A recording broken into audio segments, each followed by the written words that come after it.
Hi. The first thing I want to do is invite you, if you are watching this on the website, to go to the audio page of the Church of the Cross website and put your cursor on top of the box that says Time Traveler. And then there will appear some options, and you can choose any of them or all of them, one after another. And in each case, when you click on those, it brings up a little file, a little line thing that you start. And in each one, you will hear voices and song and music which have graced our Church of the Cross over the past 25 years. Really wonderful stuff.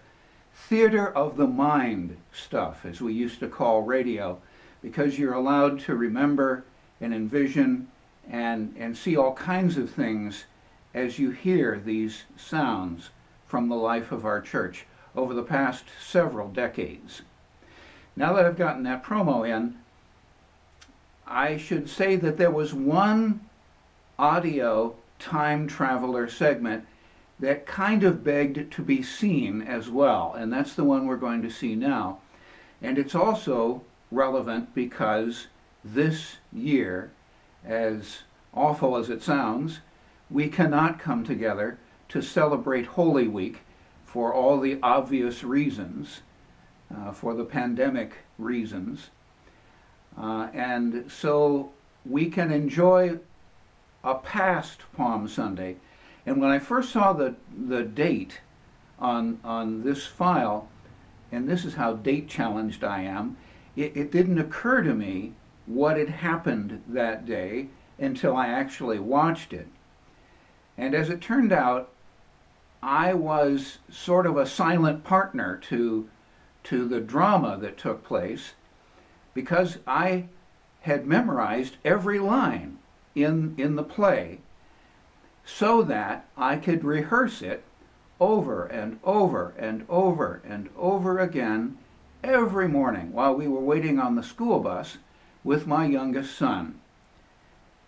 And as the date neared, of course, and every parent has this going on in their head, if your son or daughter was in a play or a drama like this at church or whatever it might have been, it occurs to you that even though he knew every word, every line, every cue, every pause, every movement, it might be that come the day, they would be in his head, but when he opened his mouth, nothing would come out. But as it turns out, Evan did himself proud and did a pretty amazingly good job that morning, contributing to an hour of worship that Palm Sunday, nearly 20 years ago. Let's turn this up now so that we can hear what's going on.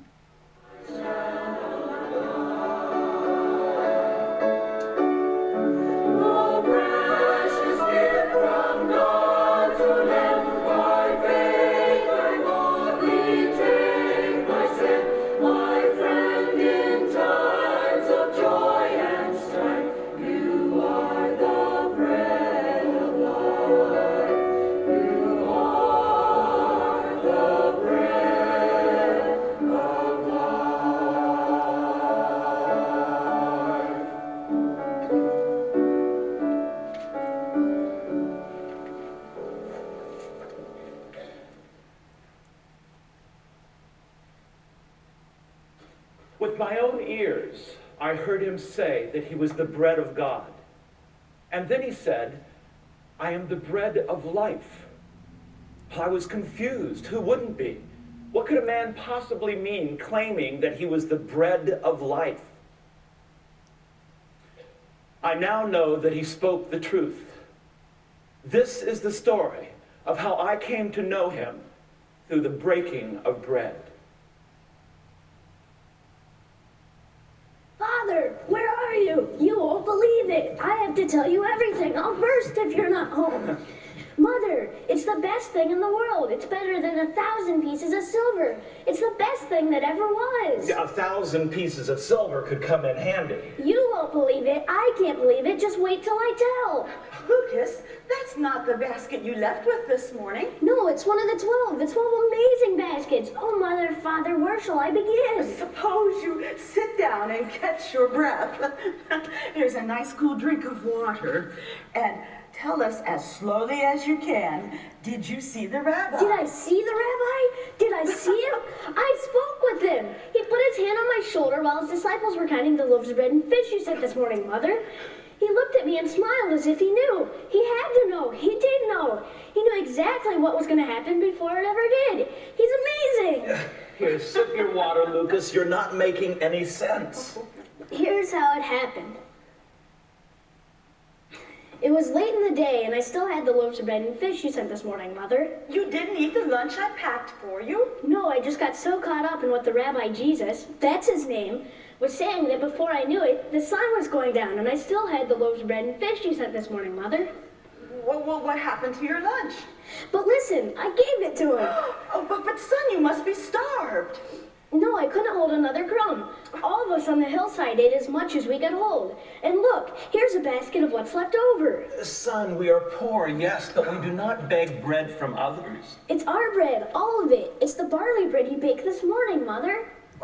But son, you know I only gave you 5 small loaves with those 2 smoked whitefish. Hardly enough food for a boy your age. One more sentence, Mother, and you'll be as amazed as I am. Very well. Jesus took the 5 loaves of bread, blessed them, and started breaking them into pieces until everyone in the crowd had their fill of the barley bread you baked this morning, Mother. But that's not possible. This is not my bread. That's the miracle, don't you see? But Lucas, you mean to tell me that the bread in that basket... Leftovers of the bread which Jesus broke into pieces. Well, it tastes like my bread, but how? Mother, Father, would I tell you this if this weren't true? And he used your lunch among the whole crowd? Yes, first the bread and then the fish, too. Oh, will he be there again tomorrow? Oh, as if we could get near him, dear. That's the best news of all. Today he was near Capernaum, that's why I'm home so late, but tomorrow he's coming around to this side of the lake. Here, to Bethsaida? Yes, and Father, he heals all the sick who come to him. Lucas, don't build up false hopes. But Mother, one man had a withered hand, and when Jesus touched him, it straightened out, just like yours or mine. The whole crowd shouted for joy. Anyone who touched him was healed of whatever sickness they had. Well, there are so many who gather around him. How could I hope to get close to him among that crowd? And tomorrow I have to go to market and buy food, so I couldn't help. Father, what if we borrowed Uncle Cleo's boat and rowed right up to him? Uncle Cleo let us use it before. Your Uncle Cleopas may be at the homestead in Emmaus and not up here by the lake at all. We could at least check. Please, Father? Lucas, it's one thing for a boy your age to go traipsing all over the countryside on an adventure, but your father's not strong enough. No more of that. I can see by the boy's eyes that I'll have to go. And see about the boat at the very least. May I come with you? You stay here with your mother. If I can get the boat, then I'll have to wake you up before dawn to get started. You need your rest. I'm good with yours, Father. You'll see. Yes, you get some rest. Good night. Good night, Father. Lucas, I hope you know how hard it'll be on your father when this all falls through. Now you go to sleep and I'll have to put the bread in the oven. But we don't need it. We have a basket full. My bread's not good enough?